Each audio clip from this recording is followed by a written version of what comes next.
कल पूरा देश 77वां स्वतंत्रता दिवस मनाएगा और ऐसे में पूरे देश में इस स्वतंत्रता दिवस को मनाने के लिए धूमधाम से तैयारियां की जा रही हैं।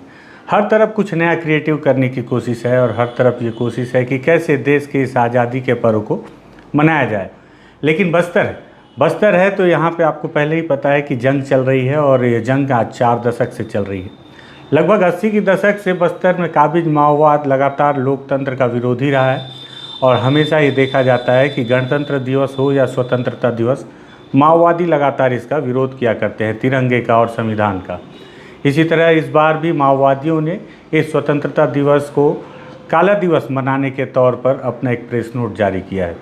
माओवादियों ने कुछ आरोप लगाए हैं केंद्र और राज्य सरकार पर, तो वहीं बस्तर आईजी ने भी एक अलग दावा किया है माओवादियों को लेकर। क्या है पूरी बातचीत, आगे सुनते हैं। नमस्कार, मैं विकास तिवारी हूं और आप बस्तर टॉकीज देख रहे हैं। दरअसल माओवादियों की एक कमेटी है, पश्चिम बस्तर डिवीज़न कमेटी। इन्होंने एक पत्र जारी किया है, प्रेस नोट जारी किया है और इस 15 अगस्त को लेकर उन्होंने अपनी कुछ बात कही है। हालांकि माओवादी संगठन को हमारे देश ने पूरी तरह से बैन करके रखा है, लेकिन फिर भी इनके द्वारा कही गई कुछ बातें हैं जो मुझे लगा कि माओवादियों का क्या कहना है लोकतंत्र के प्रति और इस स्वतंत्रता दिवस के प्रति, और क्यों आखिर वो विरोध कर रहे हैं, उनका तर्क क्या है, ये भी सुनना चाहिए। साथ ही साथ बस्तर आईजी जिन्होंने पूरी कमान संभाल रखी है बस्तर में शांति व्यवस्था बहाल करने की और सुरक्षा व्यवस्था को लेकर, उन्होंने क्या कही, इस बात को भी हमें सुनना चाहिए और दर्शकों को बताना चाहिए। तो माओवादियों ने एक 2 पन्ने का प्रेस नोट जारी किया है जिसमें उन्होंने कुछ बातें कही हैं।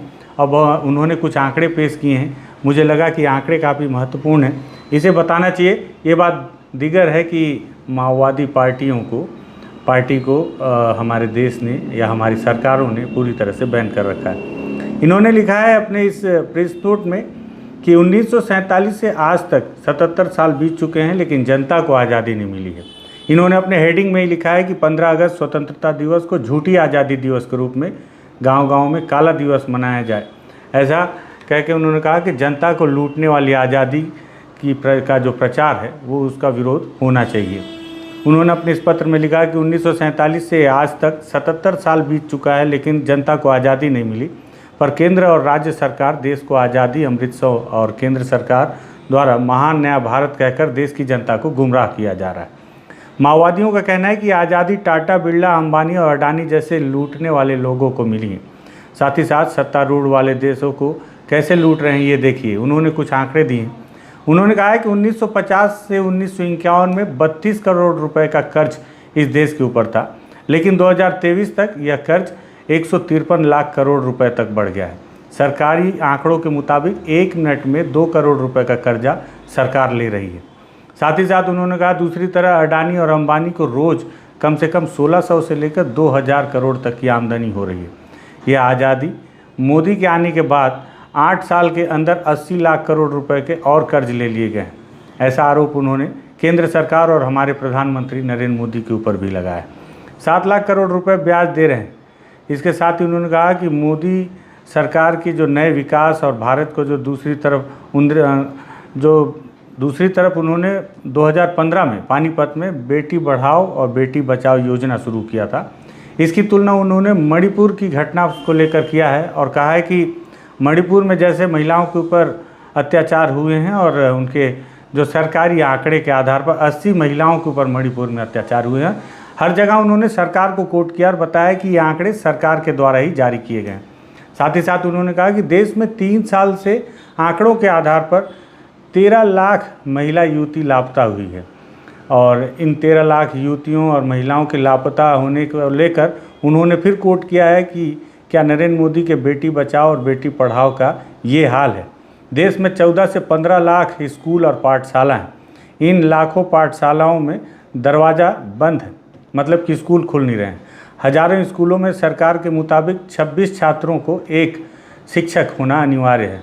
मतलब माओवादियों के भाषा शैली थोड़ी सी अलग हो जाती है, इसलिए पढ़ने में थोड़ी सी कठिनाई है, लेकिन मैं आपको बता रहा हूँ कि उनके अनुसार हर 26 छात्रों के पीछे एक शिक्षक या गुरुजी का होना अनिवार्य है।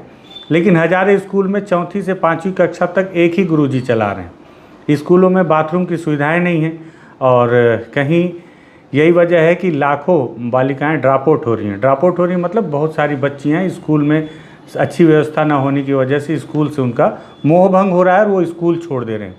साथ ही साथ नई शिक्षा नीति को लेकर पढ़ाई का भगवाकरण किया जा रहा है। और नरेंद्र मोदी का स्वास्थ्य भारत, आयुष्मान भारत का हाल देखें तो देश में 10 लाख जनता को 931 डॉक्टर हैं। मतलब 10 लाख जनता के पीछे 931 डॉक्टर हैं, लेकिन 10 लाख जनता के पीछे 1528 पुलिस वाले हैं। और इसे भी उन्होंने आयुष्मान भारत और मोदी की आरएसएस भारत को उन्होंने एक साथ जोड़कर एक कंपेयरिंग डाटा किया है कि कैसे मरीजों के पीछे डॉक्टरों की संख्या कम है, लेकिन जनता के पीछे पुलिस वालों की संख्या ज़्यादा है। और साथ ही साथ उन्होंने आरएसएस और हिंदू राष्ट्र बनाने का आरोप भी प्रधानमंत्री नरेंद्र मोदी पर लगाया है। उसी के साथ साथ उन्होंने कहा कि एनआरसी, एनपीआर, सीए और यूसीसी जैसे और लव जिहाद, साथ ही साथ गौरक्षक और 3 तलाक के नाम पर मुस्लिमों पर अत्याचार किया जा रहा है, उनके घरों पर बुलडोज़र चलाए जा रहे हैं। अभी मोदी ने आने वाले के बाद कितना दंगा हुआ है। हरियाणा में मेवा में दंगा, भाजपा, आरएसएस, बजरंग दल वाले एक योजना के अंतर्गत दंगा को भड़काकर लगभग 700 मुस्लिमों के घर को फूंक देने का आरोप भी माओवादियों ने अपने इस पत्र में लगाया है। इसके साथ ही साथ उन्होंने बस्तर को लेकर भी कहा है, साथ ही साथ आदिवासी इलाकों को लेकर कहा है कि मूलभूत समस्याओं को नज़रअंदाज किया जा रहा है, जिससे देश का भला होता, लेकिन जनता को अनदेखा किया जा रहा है। साथ ही देश की 16 लाख आदिवासियों को जल जंगल ज़मीन को लूटने व बेदखल करने की योजना बनाई जा रही है। ऐसा आरोप भी माओवादियों ने अपने इस पत्र के माध्यम से लगाया है। साथ ही साथ उन्होंने कहा कि नए भारत में लाखों छोटे मध्यम कारखाने बंद कर दिए गए हैं, करोड़ों लोग बेरोजगार होते जा रहे हैं। इनकी सभी योजनाएं साम्राज्यवाद और पूंजीवादी सामंतवादी लूटने की योजनाओं के साथ साथ हिंदू राष्ट्र बनाने की यह साजिश है। इसके बाद उन्होंने महंगाई पर भी अपने विचार व्यक्त किए हैं कि महंगाई कम होने का नाम ही नहीं ले रहे। बाज़ार में टमाटर तक का जिक्र इस बार माओवादियों ने अपने इस प्रेस नोट में किया और कहा है कि किस तरह से टमाटर 150 रुपये हो चुके हैं।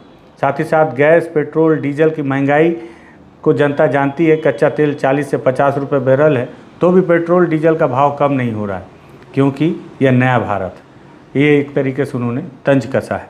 इसके साथ ही उन्होंने कहा कि मोदी सरकार ने रेलवे, हवाई अड्डा, टेलीकॉम, स्टील खदान, बैंक और एलआईसी, बंदरगाह, बीएसएनएल सभी बेच दिया है। वंदे भारत कहकर 30 रेल योजना शुरू करनी थी, लेकिन अभी तक 7 से 8 ही बनाया गया है और उसका टिकट भी इतने ज़्यादा है कि जनता दूर भाग जा रही है। क्योंकि इस बात को लेकर हालांकि आम जनता ने भी कई बार विरोध प्रकट किया था कि वंदे भारत जो ट्रेन में जो सुविधाएं दी जा रही हैं उसकी टिकट इतनी ज़्यादा है कि आम जनता उस पर सफ़र करने से रही। इसके साथ ही उन्होंने कहा कि इसी को आज़ाद भारत के नाम से 15 अगस्त को तिरंगा फहराकर त्यौहार जैसे मनाते हैं, लेकिन सच तो यह है कि हम जनता से अपील करते हैं कि अगर यही आज़ादी है तो इस आज़ादी को झूठी आज़ादी मानकर काला दिवस मनाया जाए। ये बातें माओवादियों ने अपने इस 2 पन्ने के प्रेस नोट में लिखी हैं, जिसे पश्चिम बस्तर डिवीज़न कमेटी के सचिव मोहन ने जारी किया है और अपनी इन बातों को इन आंकड़ों के साथ पेश किया है। इन सब माओवादियों के द्वारा लगातार गणतंत्र दिवस हो या स्वतंत्रता दिवस हो, इस दौरान उनके द्वारा निश्चित ही तौर पर हमारे संविधान की खिलाफत करते हुए, उसका विरोध करते हुए गणतंत्र दिवस और स्वतंत्रता दिवस को न मनाने और तिरंगा को न फहराकर इसे काली आज़ादी या काला सच के तौर पर सामने रखा जाता है। लेकिन दूसरी तरफ ये भी इसलिए भी मैंने इस प्रेस नोट को आपके सामने रखना ज़रूरी समझा कि अगर माओवादियों को थोड़ी देर अलग करके केवल प्रेस नोट के आंकड़ों पर बात की जाए तो ये आंकड़े वाकई में कुछ हद तक सरकारी हैं और कहीं ना कहीं सरकार की पोल खोलते हैं। मैं नहीं कहता कि आप माओवादियों का समर्थन कीजिए, लेकिन मैं कहता हूं कि जिस आंकड़ों को पेश किया गया है उन आंकड़ों पर भी विचार होने चाहिए। वहीं बस्तर आईजी ने भी लेकिन दावा किया है। बस्तर आईजी ने कहा कि माओवादियों ने जिस तरह से बस्तर में अशांति फैलाने का काम किया है तो अब उनका समय अंत होने ही वाला है और इस तरह इस बार भी 15 अगस्त जिसे 77वां स्वतंत्रता दिवस के तौर पर मनाया जा रहा है पूरे देश के साथ साथ बस्तर भी इसको लेकर तैयार। प्रत्येक जिलों में 3 चरणों में सुरक्षा व्यवस्था चाक चौबंद की गई है और इस दौरान देखा जाता है कि माओवादी अपनी उपस्थिति दर्ज कराने के लिए अलग अलग स्थानों पर कुछ अलग अलग घटनाओं को अंजाम दिया करते हैं। ऐसे में सुरक्षा बल, चाहे उसमें पैरामिलिट्री की फोर्सेस हो, जिला बल हो या डीआरजी हो, सभी अपने अपने इलाकों में अपने अपने स्थानों पर पूरी तरह से तैनात हैं और पूरी तरह से चुनौतियों के लिए मुस्तैद है, उन्हें चुनौतियों को का सामना करने के लिए। और निश्चित ही तौर पर जो बस्तर में शांति अब है, बस्तर आईजी के अनुसार अब वो और भी ज़्यादा फैलती हुई नज़र आ रही है और अब लाल आतंक कम होता जा रहा है। इसके साथ ही साथ बस्तर आईजी ने बस्तर की शांति व्यवस्था के लिए शहादत हुए सभी जवानों को, आम नागरिकों को अपनी श्रद्धांजलि देते हुए उन्हें याद किया और कहा कि उनकी शहादत व्यर्थ नहीं जाएगी। निश्चित ही तौर पर बस्तर से बहुत जल्द माओवादियों की समाप्ति होगी। बस्तर आईजी ने क्या कहा, इस बात को भी आप उनके मुंह से ही सुन लें। दिनांक 15 अगस्त 2023 को बस्तर अंचल सहित संपूर्ण भारतवर्ष में स्वतंत्रता दिवस के कार्यक्रम हर्ष एवं उल्लास के साथ मनाई जाएगी। बस्तर संभाग के अंतर्गत स्वतंत्रता दिवस संबंधित सभी कार्यक्रम को सुरक्षित एवं व्यवस्थित तरीके से संपादित करने हेतु स्थानीय पुलिस बल, स्पेशल फोर्सेस एवं केंद्रीय अर्धसैनिक बल द्वारा लगातार इलाका में पेट्रोलिंग, एरिया डोमिनेशन, नाकाबंदी एवं सड़क सुरक्षा अभियान सहित समस्त प्रकार के सिक्योरिटी ऑपरेशंस को लगातार क्रियान्वित की जा रही है। बस्तर संभाग की अंदरूनी वनांचल क्षेत्र एवं सीमावर्ती इलाका में लगातार अभियान जारी है। बस्तर संभाग के समस्त जिला मुख्यालय में त्रिस्तरीय सिक्योरिटी कॉर्डन व्यवस्था भी सुनिश्चित की जाएगी।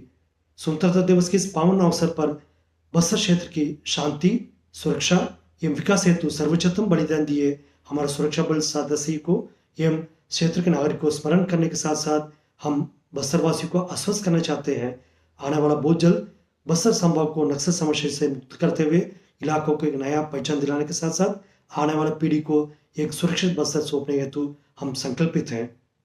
स्वतंत्रता दिवस के अवसर पर बस्तर वासियों को हम हार्दिक शुभकामनाएं एवं बधाई देने के साथ साथ हम उन्हें पुनः आश्वस्त करना चाहते हैं, बस्तर क्षेत्र की शांति, सुरक्षा एवं विकास हेतु बस्तर पुलिस, स्थानीय प्रशासन एवं सुरक्षा बल सदैव तत्पर एवं संकल्पित है। जय हिंद, जय छत्तीसगढ़, जय बस्तर, जय जोहार। तो ये बस्तर आईजी का बयान था, जिस तरह से उन्होंने दावा किया और जो अपनी बात रखी और देशवासियों के साथ बस्तर वासियों को उन्होंने अपना एक संदेश दिया है। माओवादियों ने प्रेस नोट के जरिए अपनी बात रखी। इन दोनों ही पक्षों की बातचीत मुझे लगा कि आम जनता तक ज़रूर पहुंचनी चाहिए और ये आंकड़े भी पहुंचने चाहिए और बस्तर पुलिस के दावे भी पहुंचने चाहिए, इसलिए इस वीडियो को तैयार किया गया। अगर आपको लगे कि बेहद महत्वपूर्ण बातचीत रही, इन दोनों पक्षों को सुनना काफ़ी महत्वपूर्ण रहा, तो आप इस वीडियो को शेयर कीजिएगा, बस्तर टॉकीज़ को सब्सक्राइब कीजिएगा। धन्यवाद।